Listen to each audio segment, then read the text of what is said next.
이번 시간에는 지난 시간에 이 녹화 분량이 너무 길어지면 녹화를 잘 할 수가 없습니다. 그래서 조금 나누어서 새로 시작하겠습니다. 지난 시간에 일부 BOD는 어떻게 측정을 하고 어떤 값을 가지는가에 대해서 설명을 했습니다. 이번 시간에는 생물화학적 산소 요구량, 그러니까 BOD는 Biochemical Oxygen Demand입니다. 그럼 왜 Biochemical Oxygen Demand라고 하느냐 하면 미생물이 유기물질을 체내에 흡수해서 가져가고 난 다음에 일어나는 그 반응들이 탄소 성분이 들어있는 물질을 물속에 있는 산소와 붙여서 CO2로 만들어내는 그 과정이 여러 단계를 거칩니다. 그 과정이 뭐냐면 케미컬 리액션입니다. 미생물에 의해서 바이올로지컬이 아니라 바이오케미컬 옥시전 디맨드입니다. 그래서 우리는 이 BOD를 생물화학적 산소 요구량이라고 부르고 있습니다. 그러면 이 BOD라는 것이 그럼 마냥 5일 동안만 기다려야 되느냐? 그렇지는 않습니다. 혹시 중간에라도 이 들어있는 산소가 부족한지 충분한지를 이제 확인할 수 있습니다. 그 방법이 뭐냐면 이렇게 계산을 합니다. BODR은 UBOD 곱하기 e to the minus k1의 t 값으로 계산을 합니다. 그러면 금방 얘기한 대로 이 t 값에 따라서 하루냐, 사흘이냐, 4일이냐, 5일이냐를 알 수가 있고 그 일정률에 해당되는 이 반응 속도 상수, 1차 반응 속도 상수인 k 값을 e to the minus k1의 t를 곱합니다. 그럼 이 앞에 있는 UBOD라는 것은 뭐냐면 ultimate BOD라는 겁니다. 한없이 오래도록 뒀을 때 한없이 오래도록 두고 산소를 무한히 공급을 한다면 그러면 물속에 들어있던 유기물질이 미생물에 의해서 산소와 더불어 없어지겠죠. 이런 경우를 우리가 UBOD라 그럽니다. Ultimate BOD. 그래서 최종 또는 최종 탄소성 BOD라고 그럽니다. T는 시간, 특히 1이라고 표현을 하고 그 다음에 그래서 따라서 이제 T 시간까지 얼마나 BOD 값이 나타나느냐 하는 것을 우리가 나타내는 식이 하나 있습니다. 그러면 아까 뭐라 그랬냐면 이 T 값이 5일 기다릴 필요도 없고 사흘, 나흘 또는 이틀 충분히 알 수 있습니다. 그러면 그렇게 되려면 BOD T 값에는 Ultimate BOD 한없이 놔뒀을 때 그 값에다가 뭘 빼냐면 여기 있는 대로 BOD R을 빼줍니다. 그러면 전체 값에서 이 BOD R 값을 빼주면 여기 있는 것을 그대로 내려면 U BOD에 e to the minus k1 t를 하면 결국엔 공통 해당되는 U BOD를 앞으로 끄집어내면 1 minus e to the minus k1 t라는 식이 완성이 됩니다. 그래서 이틀 5를 해도 됩니다. 사실 5 이거 구하고 여기에 5를 쓰면 됩니다. 그런데 사흘, 나흘 그러면 나흘이면 여기다 BOD 4하고 여기에 T를 4를 쓰면 됩니다. 이런 식을 가지고 우리는 나흘째의 BOD 값, 나흘 동안에 소비할 수 있는 유기물질을 없애는 데 필요한 산소의 양은 얼마냐라고 계산할 때 이 T 값이 4 또는 3으로 계산을 할 수가 있습니다. 자, 그럼 이제 BOD를 계산을 한번 해보겠습니다. 표준적으로 20도씨, 20도씨일 때의 속도 상수의 값을 얘기를 합니다. 물론 여기서 보면 25도씨일 때는 어떻게 될 거냐 하는 것이 이제 문제로 나와 있기는 한데, 그 오일 BOD가 200이다. 그럼 200이 도저히 나올 수가 없습니다. 왜냐하면 BOD가 실제로 물속에 녹아있는 산소의 양이 얼마냐를 가르쳐 주는 것이기 때문에 실제로 이 BOD가 200이라고 하면 이게 UBOD라고 얘기를 할 수 있습니다. 자, 그러면 K값이 얼마였나 하니까 0.23 per day. 그럼 곱하기 며칠? 5일이면 곱하기 5 이렇게 되겠죠. 그럼 BOD5가 되겠죠. 그럼 UBOD, 아까 앞에서 본 대로 이 BOD5는 UBOD에 1-e to the minus K1 이렇게 하듯이, 그러면 1-e to the minus K1 T 이렇게 되죠. 그 5일이죠. 1 마이너스 곱하기 0.23은 속도 상수 값입니다. 그래서 UBOD의 1-0.316 해서 UBOD는 ultimate, 끝까지 놔둔다면 이게 얼마까지 산소를 소비를 할 수 있냐면 293mg per. 그러면 첫째 날 BOD는 그럼 얼마냐, 그죠? 그러면 이 첫째 날 그 BOD-T인데 이게 1입니다. 그죠? UBOD를 구했는데 293을 구했습니다. 293 1-e to the minus 0.23 곱하기 T 값이 1입니다. 그래서 293에 1-0.795 이래서 60.1mg per litr입니다. 그럼 이게 25도씨일 때 BOD는 얼마냐? 그럼 비교를 한번 해보겠습니다. 25도씨일 때. 그럼 여기 25도씨 일반식입니다. 그럼 K1에다가 1.047에 T-20입니다. T가 얼마냐? 25도입니다. 25도에. 그러면 이 K 값이 얼마로 늘어났냐면 0.29 per day가 됩니다. 그럼 단지 달라지는 것은 K1 값만 달라집니다. 마이너스 0.29 곱하기 5일. 그럼 결국은 BOD5는 얼마냐면 224가 됩니다. 224. BOD 200이었는데 224가 되는 거죠. 자, 이렇게 우리는 BOD를 계산을 할 수 있고 5일뿐만 아니라 2일, 3일, 4일 각각을 계산을 할 수가 있습니다. 자, 그러면 이 질산성질소가 있을 때 또는 암모니아가 있을 때 역시 미생물에 의해서 NO2나 NO3로 바뀔 수가 있습니다. 그런 것을 우리는 질산화라 그럽니다. 암모니아의 아질산염으로의 전환은 NH3 플러스 2분의 3의 O2로 하면 HNO2 플러스 H2O로 바뀌고, 그 다음에 아질산염이 질산염으로 전환을 하면 이거는 나이트로소모노스에 의해서 제일 먼저 일을 합니다. 그 다음에 아질산염을 질산염으로 바꾸는 것은 뭘로 하냐면 나이트로벡터가 합니다. 그래서 HNO2 플러스 2분의 1 O2가 HNO3가 됩니다. HNO3가 돼서 암모니아로부터 질산염의 변환의 이 최종식은 어떻게 되냐면 암모니아가 두 분자의 산소 분자와 더불어 HNO3 플러스 H2O가 됩니다. 자, 그러면 우선 그림을 이렇게 보면 이 시간이 이렇게 X축에 있고 Y축은 옥시전 디맨드, 산소의 요구량입니다.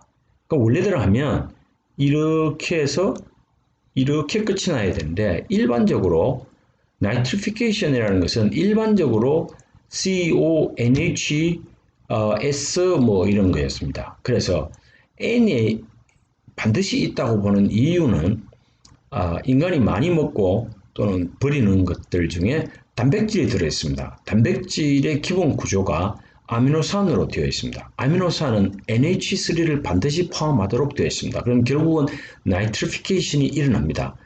그러면 나이트리피케이션이 일어나기 전에 탄소원들이 미생물에 의해서 없어지는 그 값을 뭐라 그러냐면 BOD라 그럽니다. 그럼 만약에 이 나이트리피케이션이 없다고 한다면 그러면 처음부터 끝까지 이렇게 쭉 올라가겠죠. 그런데 일반적으로 어떤 시간, 우리는 5일이라고 그럽니다. 시간에 5일에 산소가 없어지는데 필요한 산소의 요구량을 CBOD라고 그럽니다. 카보네시어스, 그래서 카보네시어스 BOD. 그 다음에 나머지는 이제 질소겠죠. 질소에 해당 암모니아가 질산화되는데 뭐냐? 아질산염으로 됐다가 질산염으로. 결국 나이트로소모노스하고 나이트로벡터가 일을 하는 것을 우리는 나이트로피케이션, 그리고 NBOD라고 그럽니다. 나이트로지너스 BOD. 이거는 카보네시어스, 그리고 CBOD 이렇게 표현합니다. 그럼 결국 이 공간이 비게 되겠죠.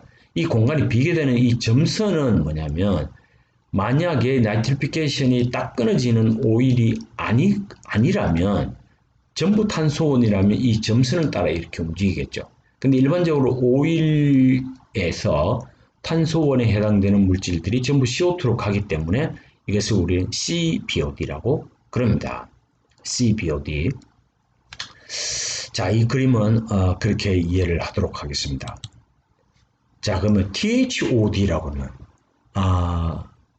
theoretical 이 말입니다. 이론적 산소 요구량.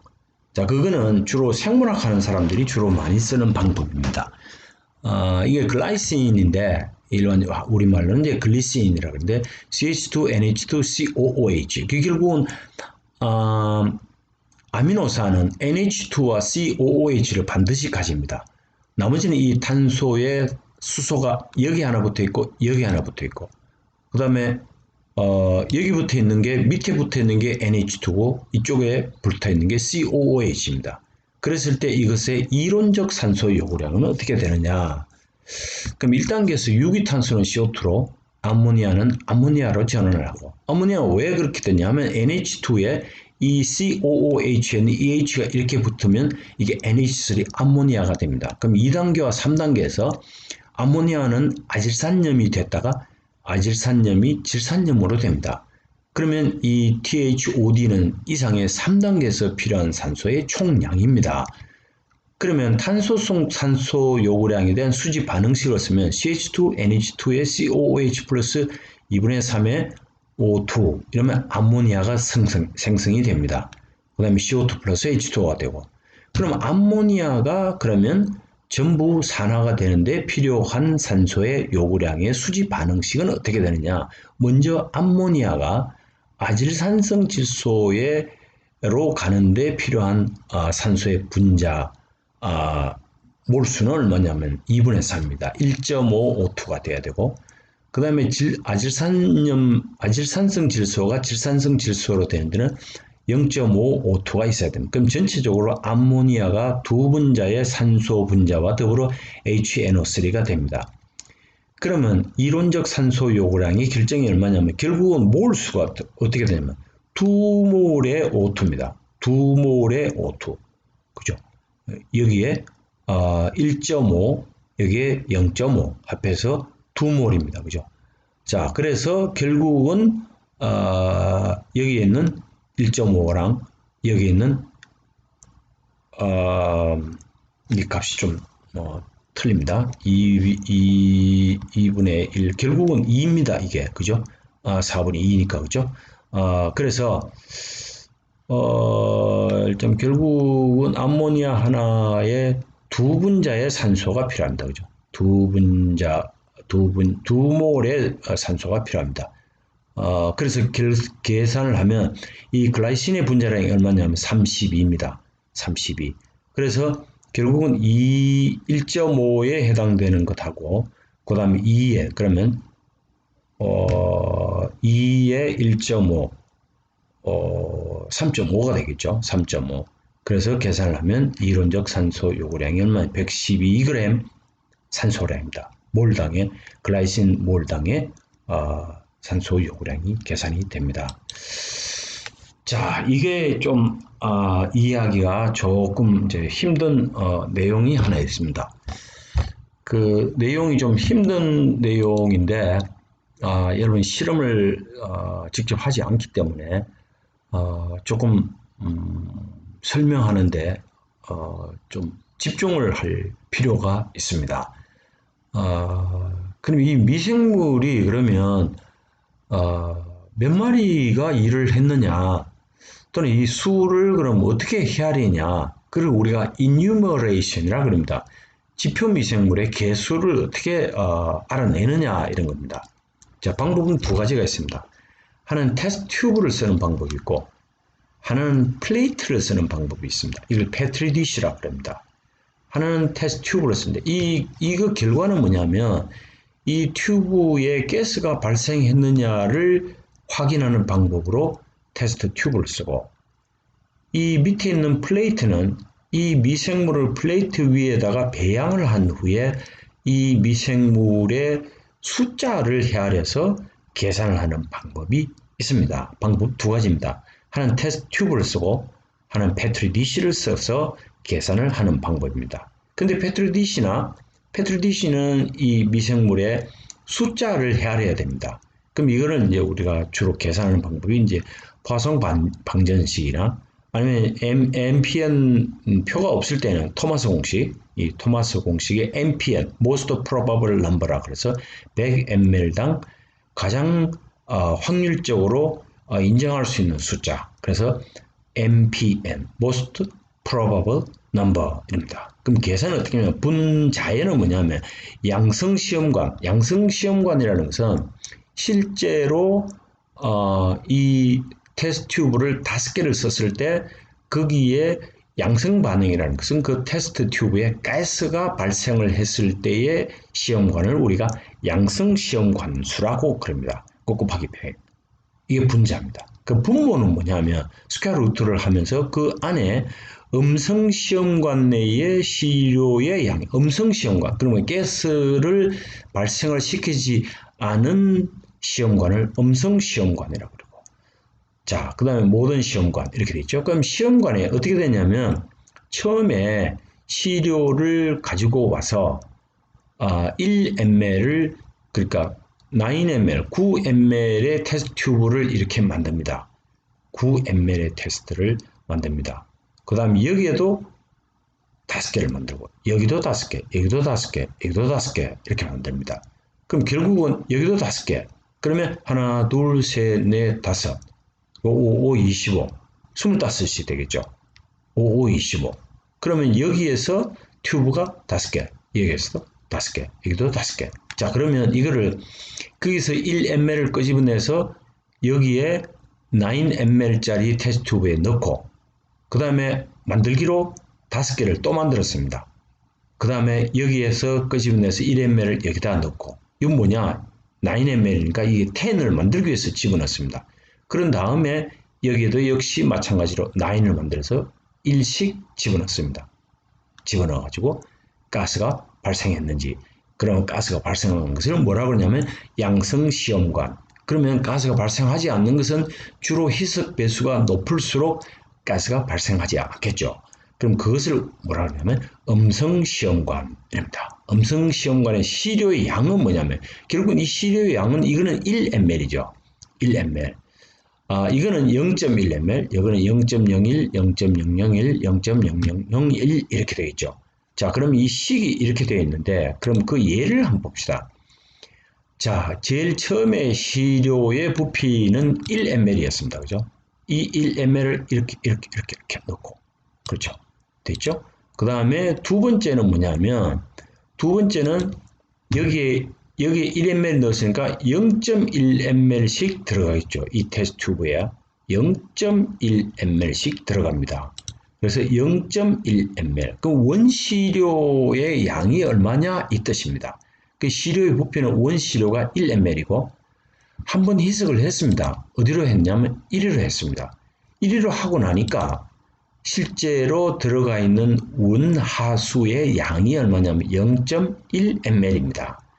그럼 그 다음에는 어떻게 되느냐 하면 0.01ml이 되겠죠. 하수가 0.01ml이 되고 그 다음은 어떻게 되느냐 하니까 0.001이 됩니다. 자, 그래서 양성시험관수를 뭐라 그러냐면 가스가 발견이 된 것을 우리가 양성시료라 그럽니다. 양성시료. 처음에 넣었던 것이 뭐냐면 4개의 시험관에서 가스가 발생을 했다.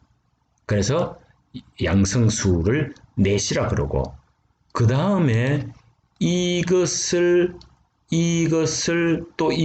했을 때 나타낸 수가 두 번째는 얼마냐 2개밖에 없고 그 다음에는 하나도 나타나지 않았습니다. 그래서 음성수란 음성 테스트 튜브 수 이런 뜻입니다. 그럼 1개, 2개, 3개, 5개 이렇게 되겠죠. 자, 그러면 토마스식에 의해서 MPN을 계산하는데 양성 시험관의 수의 토탈이 얼마냐면 4, 3, 2 결국은 9가 됩니다. 음성 시험관 시료의 ml이 어떻게 되냐면 1 곱하기 이걸 곱합니다. 1 되겠죠. 그 다음에 이 2개 곱하기 0.1 그 다음에 3개 곱하기 0.01, 그 다음에 5개 곱하기 0.001 이렇게 됩니다. 그럼 결국은 음성 시험관의 시료 ml은 1.235 됩니다. 1.235 음성 시험관 내 시료의 양이 이렇게 계산이 됐습니다. 그러니까 모든 시험관 시료는 계산하기 편합니다. 어떻게 계산이 되느냐? 이거는 다 5개입니다. 그죠? 합이 5, 이것도 5, 5 이렇게 됩니다. 그러면 여기는 1.0 곱하기 5, 여기는 0.1 곱하기 5, 0.01 곱하기 5, 0.001 곱하기 5 이렇게 됩니다. 그럼 전체 시료의 ml은 5.555가 됩니다. 그럼 결국은 모든 시험관 수의 하수에 들어간 모든 시험관의 시료의 양이 얼마냐 하니까 5.555가 되고, 그 다음에 이거는 뭐냐면 음성 시험관 내의 시료의 양이 얼마였나 하니까 아까 계산한 대로 1.235였습니다. 그럼 위에서 계산한 양성 시험관 수는 9였습니다. 9 곱하기 100. 그래서 100ml당 하수 100ml당 미생물의 양은 344으로 판명이 되었습니다. 이로써 지표 미생물의 개수 숫자를 헤아리는 방법을 지금까지 공부를 했습니다. 자, 이상 마치겠습니다. 고맙습니다.